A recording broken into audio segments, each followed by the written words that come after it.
અમદાવાદ ગુજરાત યુનિવર્સિટીમાં વિદ્યાર્થીઓની સુરક્ષા સામે સવાલ ઉઠી રહ્યો છે। યુનિવર્સિટીમાં સુરક્ષા આપતી એજન્સી સામે એનએસયુઆઈનો આરોપ। પેન્થર એજન્સીએ 30 થી 35 ગાર્ડનું કરાવ્યું વેરિફિકેશન। દર 15 કે 20 દિવસ ગાર્ડ બદલાઈ જતા હોવાનો પણ આરોપ છે। યુનિવર્સિટી દ્વારા મળતિયાઓને અપાતું ટેન્ડર રદ કરવાની માંગ કરી છે। એજન્સી સામે પણ કડક પગલાં લેવામાં આવે તેવી માંગ કરી છે। યુનિવર્સિટીના એસ્ટેટ વિભાગની ભૂમિકા શંકાસ્પદ તેવું એનએસયુઆઈનું કહેવું છે। તાજેતરમાં જ પીજીમાં રહેતી વિદ્યાર્થીની પર સિક્યુરિટી ગાર્ડે દુષ્કર્મ ગુજાર્યું હતું, જે કેસમાં સિક્યુરિટી એજન્સીની પણ બેદરકારી ખુલ્લી પડી હતી। ત્યારે હવે આ ગંભીર મામલાને લઈને ગુજરાત યુનિવર્સિટી અને વિદ્યાર્થીઓની સુરક્ષા પૂરી પાડતી એજન્સી સામે એનએસયુઆઈ દ્વારા સવાલ મૂકવામાં આવ્યા છે।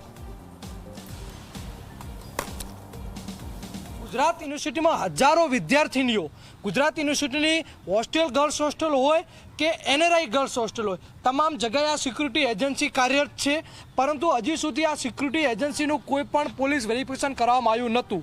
1 વર્ષ થઈ ગયો, ગુજરાત યુનિવર્સિટીના સત્તાધીશો કેમ કોઈ પૂછપરછ ના કરી, કેમ ધ્યાન ના લીધું, ગુજરાત યુનિવર્સિટીના એસ્ટેટ વિભાગે કેમ ધ્યાન ના રાખ્યું કે આ સિક્યુરિટી એજન્સીનું પોલીસ વેરિફિકેશન થયેલ નથી, કેમ રજિસ્ટ્રારે કોઈ તપાસ ના કરી, કેમ વાઇસ ચાન્સલરે કોઈ તપાસ ના કરી, શું આ કોઈ મળતિયાઓને એજન્સી આપવામાં આવી હતી એટલે તપાસ કરવામાં ના આવી, શું એમના કોઈ મળતિયા જે એમના ગ્રુપના હતા મહિને જે કમિશન નક્કી કરવામાં હોય કમિશન પહોંચી જતું એટલે કોઈ તપાસ કરવામાં ના આવી। તાત્કાલિક ધોરણે સિક્યુરિટી ટેન્ડર રદ કરી અને સરકારી સિક્યુરિટી લાવવામાં આવે એવી મારી તો માંગ છે।